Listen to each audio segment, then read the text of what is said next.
Why aren't you doing this yet? Like, why aren't you bringing peace? And why aren't you fulfilling your promises you made to me? And in my heart, God could do it, but in my head, I was like, this is impossible. And so I had to wait 20 some odd years. And I never stopped praying, but at some point you kind of start losing hope along the way. why am I not seeing these things happen? Or like, why am I still struggling with this? Or why am I still walking through this trial when I know you are good and I know you're patient, I know you're sovereign? It's like, we're supposed to question God. I feel like your faith is a bit shallow if you don't, if you just simply say yes. We often think that to have perfect faith or to be, God calls us to be perfect. And so we just have to always just say yes and move forward without having any kind of doubt.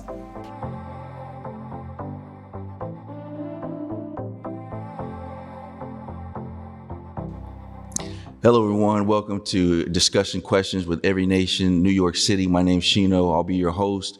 Today, we are going to continue in our sermon series, Enthroned. As this show is, we're going to try to attempt to answer the questions that was preached from our previous sermon. And so if you would like, please push the click button at the bottom to subscribe on our link. And we'd love for you to continue to follow us during this series and also in our further series to come. And so today we're going to continue once again, like I said, in our sermon series on Enthroned. And I have today our own Pastor Jeff, and then we also have Lydia here as well to ask some questions about the sermon that was preached previously. My first question, I'll start with you, Jeff. Do you think it's okay to question God? Why or why not? It's a big question.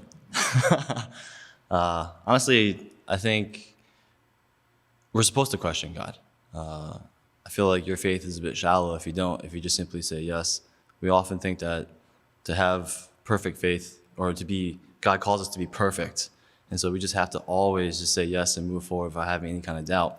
But if I think through scripture and every character, every person that's named in the Hall of Fame in the book of Hebrews, right? Every person, every single one of them has some kind of doubt in their story, has some kind of way. They're just like, are you sure, God? Like, is this what I'm supposed to do? Or they do the opposite. And then they kind of be like, no, okay, I got it now. So I feel like in order to actually grow and to be genuine in your faith, you have to actually take some time to question, sit down and make sure we are hearing God for sure. So good. Lydia?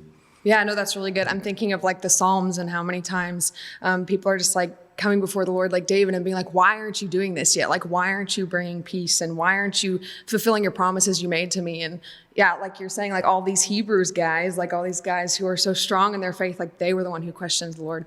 And one time someone who was really wise, I can't even remember who it was, but said to me, like, if you don't question God, really, it's like you're saying, like, you don't think he's big enough for your questions, right? When you don't question him and you don't bring that before him, you're like, oh, I'm afraid he's going to fall under my questions. Like, I'm afraid he's not as big as who he says he is, so I'm not going to bring him to him. But really, he wants us to prove how big he is. So good.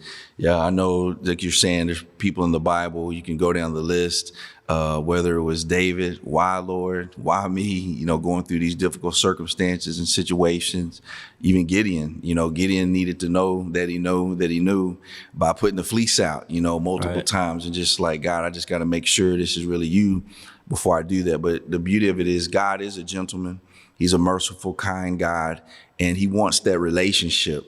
And, in this sermon series, we've been talking about Enthroned and how God, yes, he's the Lord of the universe, but he's also a relational God too. He may be sovereign, he may be all knowing, but he does give us free will. And during that free will, we can ask questions to get a little closer to him, to get the answer we need. We often feel like we should never question God, but personally, how do you feel about it?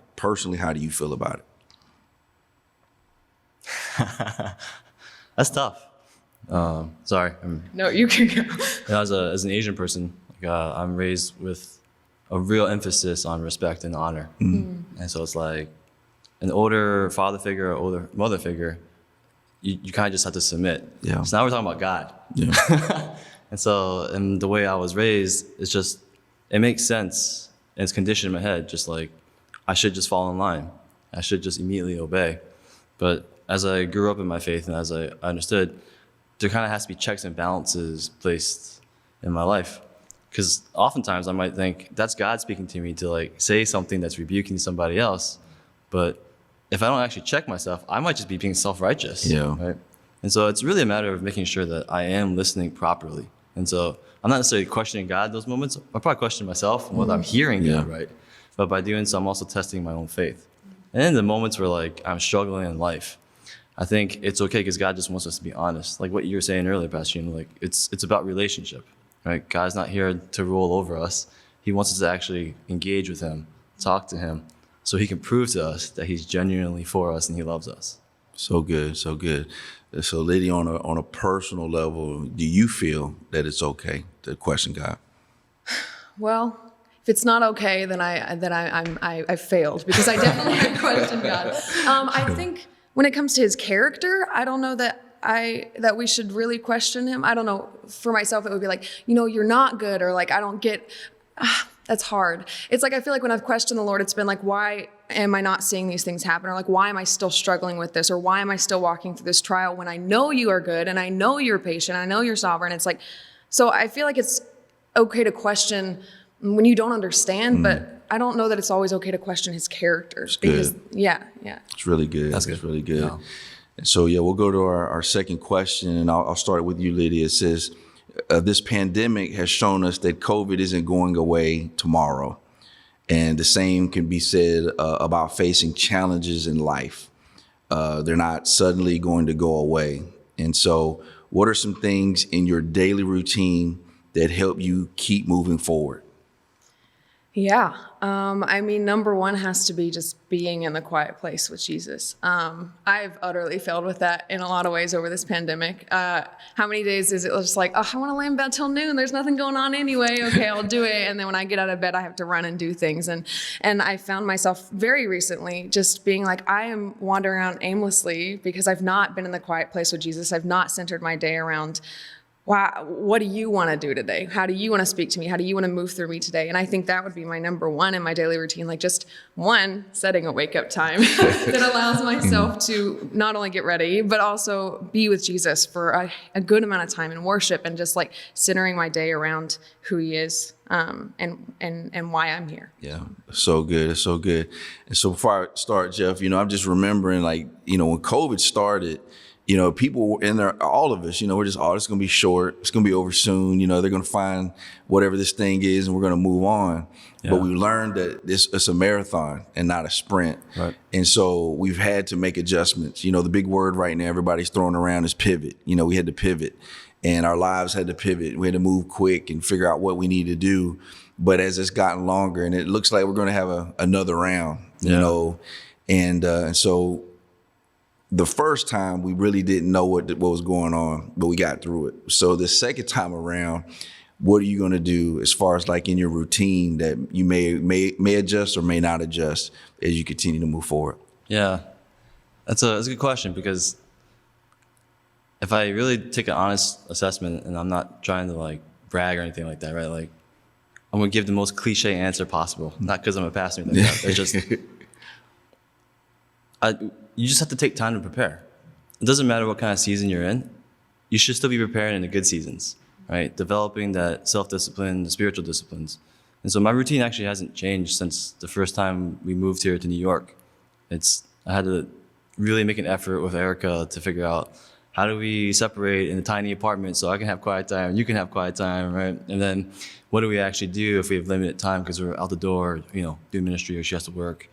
And it's been the same for the past 4 years, and that is, I get out of bed first, I make coffee for us, I go hide in the corner for 30, 40 minutes, right? And several things, I either listen to music for 10, 15 minutes just to calm my heart down, and then I just start praying, whether that's, in tongues or quietly, or I'm just listening in the stillness. And then I journal. Yeah.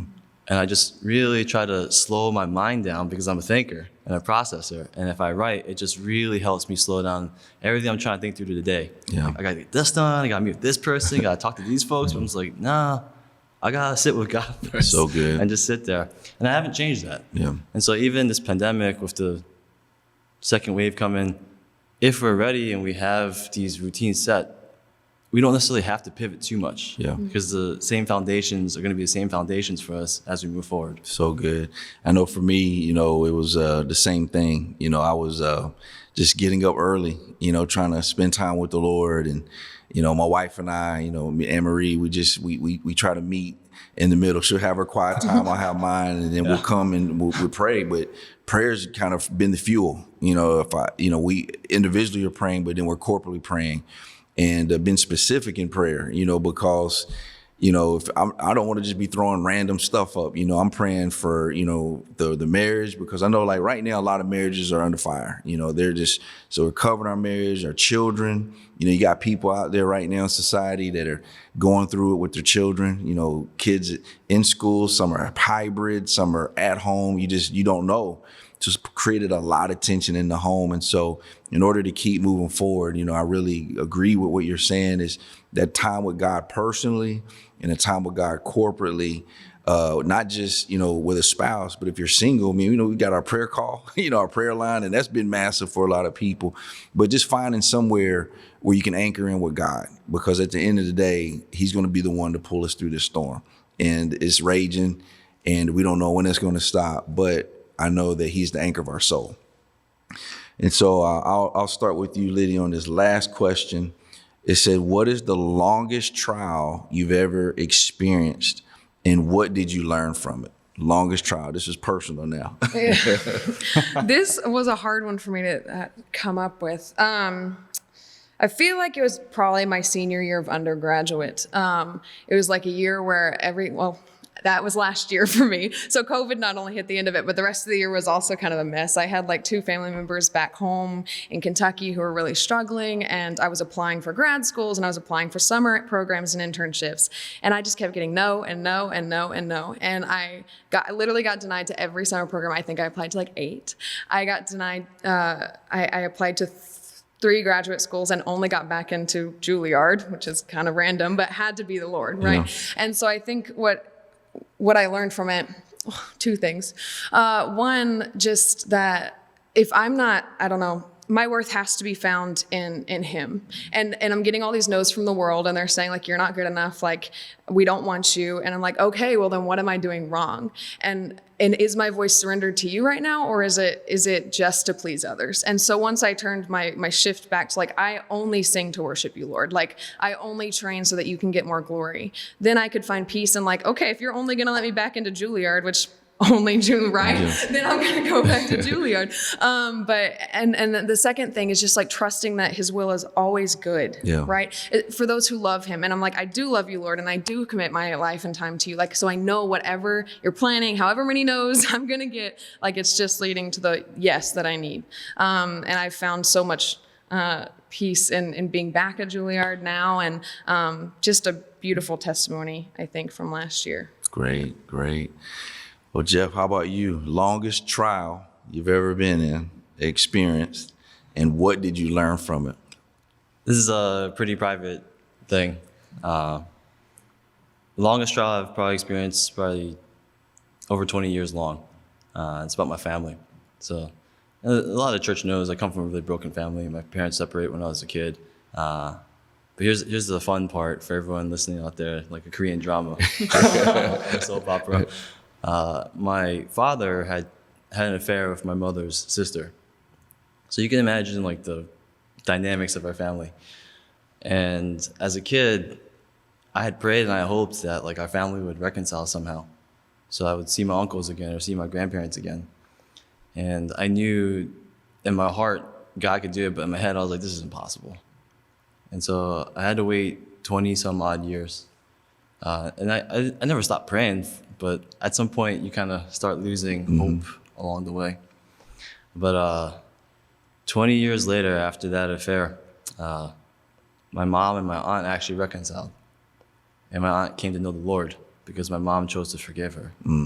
And it's just like, it blows my mind every time I think about the story, because as a child or as a teenager growing up, you're taught all this stuff in church to have faith in God, but like when you're in that moment, you're just struggling like crazy. And as a grown man, I can finally see it. I'm just like taking a step back and look at the big picture. 20 years is a long time. Yes, it is. Yes, it is. But then to see my aunts and my grandmother and my uncles laughing like they were kids again, I'm just like, okay, only God could do this. Yeah. And it just teaches me again and again that if God's in it, it's worth the wait. You can wait. Man, that's amazing. Just thank you first of all for just being so open and honest, man. That was just, not 20 years is a long time, but you being a man of prayer, you trusting God no matter what, and seeing the outcome of it. Someone giving their lives to the Lord is the ultimate win.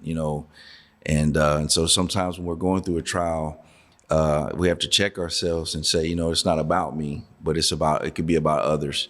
My pain could be somebody else's for God's glory. And it's never fun. We don't ever want to sit there and be like, oh, this is great while we're going through it. But we know there's something on the other side. And so as we have continued in our sermon series on Enthroned, the beauty of it is we've seen stories of people and circumstances and situations where God has been big, and we see the sovereignty of God is that he's not just a God that sits in heaven and rules the universe, but he's also a God that intervenes with people. He interacts with people and through people to accomplish his will on earth. And so thank you for sharing today and really being candid and open. Lydia, just the whole story of you being in Kentucky and, fighting the good fight of faith to get back to Juilliard. There's college students right now that are in the midst of this pandemic that are trying to figure it out. I have a daughter as well, and she's trying to figure it out. She's enrolled at John Jay College, but she can't be in school right now because they're not open. So I'm hoping that you realize that what you went through is going to inspire somebody as they listen to this podcast. And also you, Jeff, what you said is just, not quitting, not giving up, and just being candid and open is going to minister to a lot of people. So thank you for joining us today for our podcast. And once again, continue to follow us. Click the link below and subscribe, and stay tuned because we'll be entering into a new sermon series next month going into the holidays. So have a great day, great time, and continue to follow us. Thank you.